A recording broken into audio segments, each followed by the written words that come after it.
Hello there everyone, Ashnflash here, and welcome on into my review for Black Panther Wakanda Forever. We're going to go through a bunch of different topics. You can find them linked down below in the bar with all the different time codes and chapters. So first off, we're going to start with non-spoilers, spoilers, maybe some future discussion, as well as Lego talk, where we'll talk about how Lego did with the sets, because they put a lot of love into them. So let's go through and just talk non-spoilers. I think that my expectations were really low for this. I love Wakanda and the world and the characters.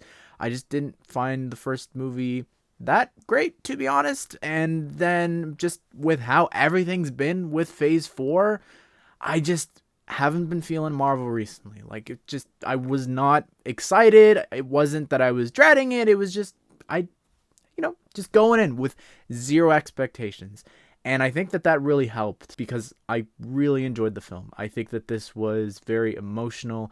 The action bits was very great. The world building and expanding out the MCU, not just with Namor and stuff like that, I think, and expanding Wakanda's lore and all that. But I think that it has a lot of other implications for the MCU going forward, and I think that was really well done, how they were tying a lot of things together here, and I really appreciated that. I thought that, it's not a spoiler. If you're angry that I'm spoiling this, you can cry about it. I really think that the passing of the torch and the mantle of Black Panther was really well done. I think that the introduction of Riri Williams and Rescue and all that was really great as well. And Namor as well, very charming and scary, and yeah, very great. Honestly, I think the cast all around was phenomenal, to be honest. But I don't know. It's hard not to spoil stuff and talk about some things. So let's jump into things. So the heart of this film, I think, was still very much Chadwick Boseman. I think that there were so many things about this that just you felt his presence, and the mural, and just how often some of the flashbacks and things like that. There were moments in the theater, especially in that introduction, you could hear a pin drop. Like, it was just so quiet. There was maybe a single person eating popcorn. Everyone else just went quiet. Like, there was no rustling of anything. There was no one getting up to go to the bathroom, which happened so much because this film was so long. It was 3 times throughout the film, I think we had flashbacks in the intro. Silence. The importance of past events, there was no more leaves or whatever that could have cured T'Challa, and all these things, even a reflection of the real world, of him having this illness that he didn't tell anyone until, there's so many layers to this, and the grieving process that Shuri went through. I thought, and the progression that we saw, I thought was very powerful, and just sort of Namor making things worse with killing her mom and all that, I thought was just the revenge aspect of it. And I think, again, my mind always goes to sometimes with comparing to DC, and I think that, comparing it to Ocean Master and just being angry at the surface dwellers, they're poisoning the oceans and all that stuff, versus, I think it was really interesting to see that be a little bit more deeper here with Talokan and Namor and all that. I thought was really interesting to see that aspect of it, and it added depth, pun intended, to the, I guess, relations between the surface dwellers and Talokan. I thought was really great. But Namor, let's discuss him. I thought, first of all, their introduction was frightening. It was genuinely very edge of your seat. There were so many moments of suspense with the divers underwater, and then all of a sudden people just jump on. There's so many levels to that. I thought they did a really great job. To me, that was probably, maybe except the hallway scene in Multiverse of Madness, that was probably more intense and frightening than anything in that film that they were trying to be horror-esque, if that makes any sense.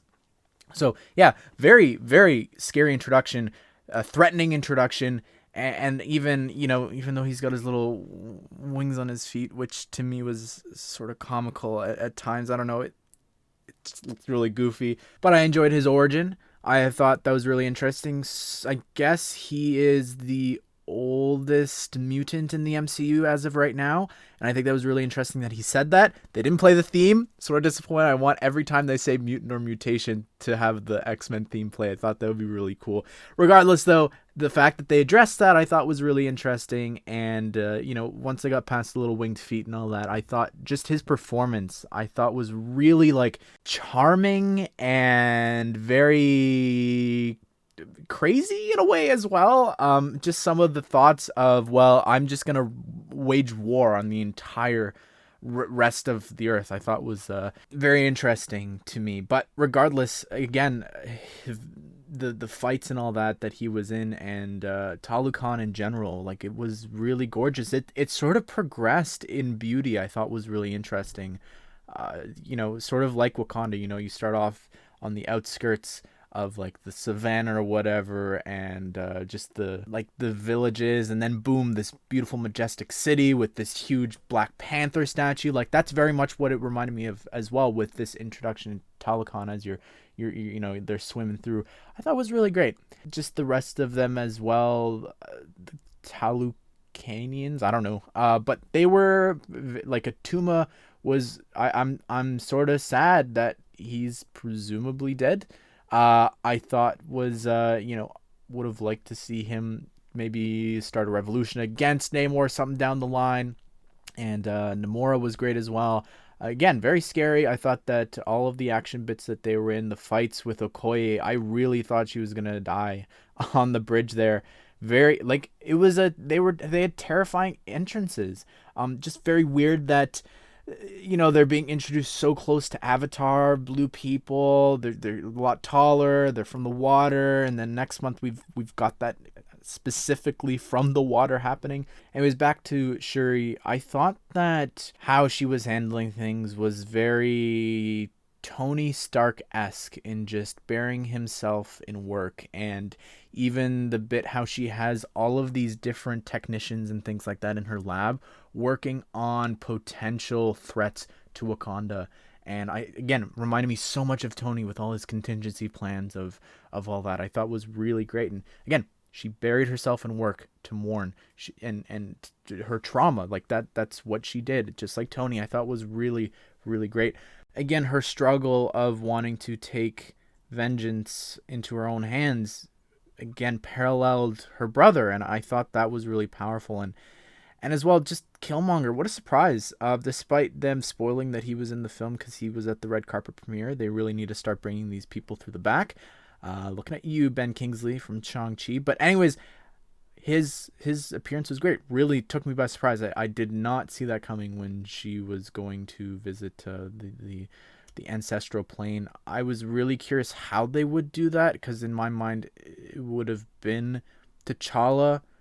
So yeah, I thought that was really great that it was him instead, and the reasonings behind that I thought was really great. The depth that added, and good on him for coming back as well. Really, from What If to here, same with Angela Bassett.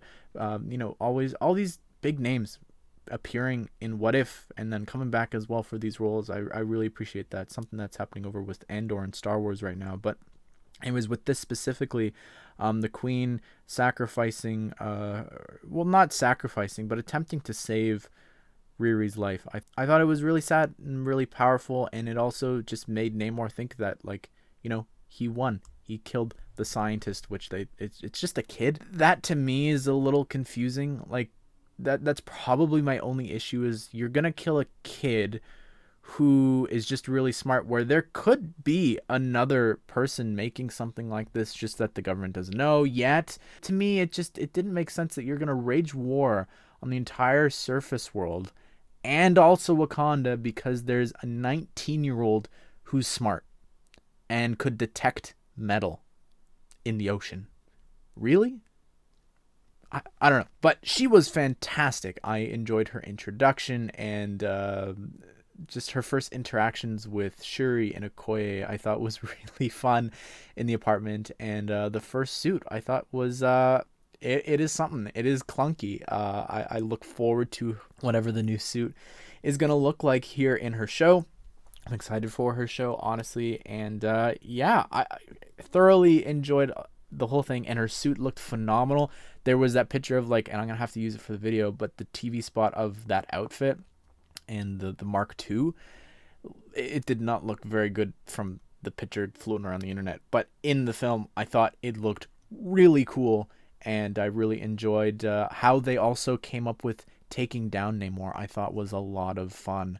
M'Baku stole every single scene, not just in his little comedy, in terms of his little remarks and just how funny and charming he is, but the heart, the moments, like there was some really great moments between him and Shuri, and I thought was very, very powerful and touching. And I think that the back and forth that they had was really great. And I'm looking forward to him now being the king. I'm assuming, obviously, he would win any fights and challenges that people would have for him. But yeah, he took charge so many times in this film, and giving wise counsel to the Council of Elders, I thought was really great. Okoye was also really powerful. I forgot about how she was willing to throw all that away. I thought even just how she was taking over Wakanda during the blip as well. Not sure. I know that the queen was really angry and furious at the time, but she didn't deserve that, I don't think, to be stripped of all that. But also, I guess this leads into the next bit that I want to just wrap up about, is the future of the MCU, and having Everett Ross back, always fun. Martin Freeman is just really great, and I wish that they used him more in just more of the MCU. I thought that how he was interacting with Valentina, I thought really surprised me that they had that relationship. I thought was really, really something, and how she was using him the whole time too. Thought that was really great. I really enjoyed their dynamic. I guess they can't pop up because he's probably in Wakanda right now, but I really am excited for her future. Like, there was a lot happening here that's setting up a lot of things in the future that I'm really excited about. It, like, not knowing about Talokan. Again, we saw that final scene with Namor where they're setting up this war between everyone and Wakanda. I thought was a very good setup.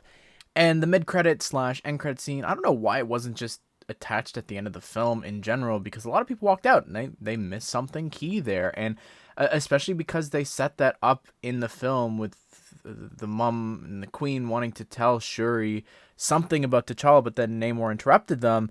I thought, the whole time in the back of my mind, that was rolling around trying to think of, like, what was she gonna say, and then they revealed that it was a little T'Challa, and that was just so sweet. And it also sort of makes sense for, like, where Nakia's been as well. I just really enjoyed that, and the little interactions that Shuri had with her nephew, I thought was really just adorable, and I look forward to whatever they wind up doing with that, 10 years from now or something like that. I really just, it's very touching, I think. And I look forward to the future for Black Panther and wherever Wakanda is headed with, protecting its borders and its vibranium, and with Shuri now being the Black Panther. I thought she did phenomenal, like, the performance-wise, action-wise. Love the suit. Also, that it's gold. Really love that, because she saw Killmonger and his outfit that he picked was gold. And it was sort of, if you look at her outfit, it's gold and silver. So it's almost this balance. You know what I mean? This yin and yang sort of power and wanting revenge, taking action, and the morals that T'Challa had. Again, reading into it probably way too much, but I really loved that suit. Thought it looked great. And let's talk Lego here. Man, they did a phenomenal job, I think, with the 3 sets. And just looking at the minifigure wise, like, all of the detail, the new pieces, as well as just the leg printing. Again, we've said that's not something that happens a lot. It's pretty crazy how much love went into these sets. And I think that they did a great job, honestly, with the sets. Like, they captured so many moments of the film. I know that specifically with the big ship, people hate on that in terms of the price and just it's a big black ship. But the fact that there's studs on the sides as well for you to have the I'm struggling with how to say them. I'm gonna say Atlanteans climbing up the side of the ship. I thought that was really great. You can have them doing that. You can have the Dora Milaje, have Okoye going off the side. I thought was just really, really cool. But yeah, there's not a lot going on with that set. It's just more of a, it's almost a play set. Like, it's very wide for you to fit all these different things with it. But with the Sunbird, there was a lot of people saying that Lego did a bad job with that and that it looks nothing like it in the film. The film size of that ship is huge, and what that means for this is that Lego has to adapt to make it fit in a set, and they also have to make it so that minifigures can sit inside the cockpit. I think they did a great job with just the wings and the big turbines and everything like that. I think they did a great job with the canopy as well. Could it have stuck out a little bit more to make it a bit more accurate? Yeah. The fact that it has the same piece count as Namor's throne room and it's that much more expensive with one extra figure, that's a little crazy. But Namor's throne room, still probably my favorite. Figure wise, it's unfortunate that all three of them appear in other sets, but even the little sub, like, that was extremely accurate, and we saw that that exact sub. Like, that wasn't something Lego came up with. I thought was great. We never really see Shuri in that outfit. Like, that's not something we ever really see her wear.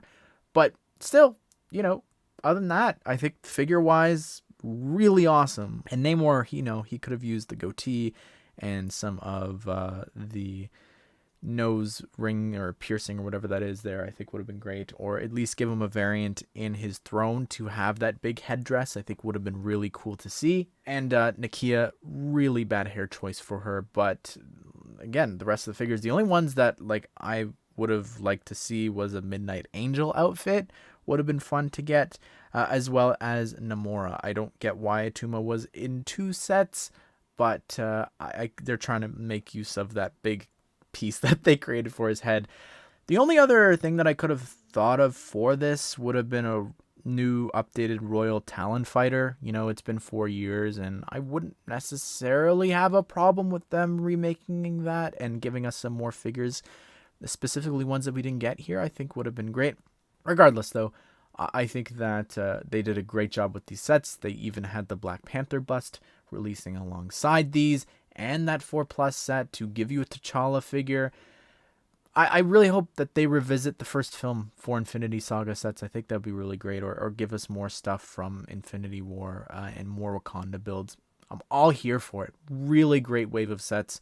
And yeah, I don't know. There's not much else. I'm still waiting on that Everett Ross figure. It still would be really great to get him. Also, just in here, in case you had no clue about this, Lego for Ninjago copied Endgame's poster style for Crystallized. It's very evident with just the colors, the layout, all that stuff. And then it felt like Marvel sort of did the same back. Look at this poster from Seabound and compare that to the Black Panther Wakanda Forever one. I don't know, the similarities between the two, it's pretty crazy. But anyways, everyone, I would love to hear your thoughts on the film. What did you think of it? Are you excited for the future of the MCU, or excited for the Ironheart show, as well as what did you think of the Lego sets? Did the movie make you want to go out and get any of them? Comment it all down below. Hope you guys did enjoy the video. Hope you all have a great day. We'll see you all in the next one.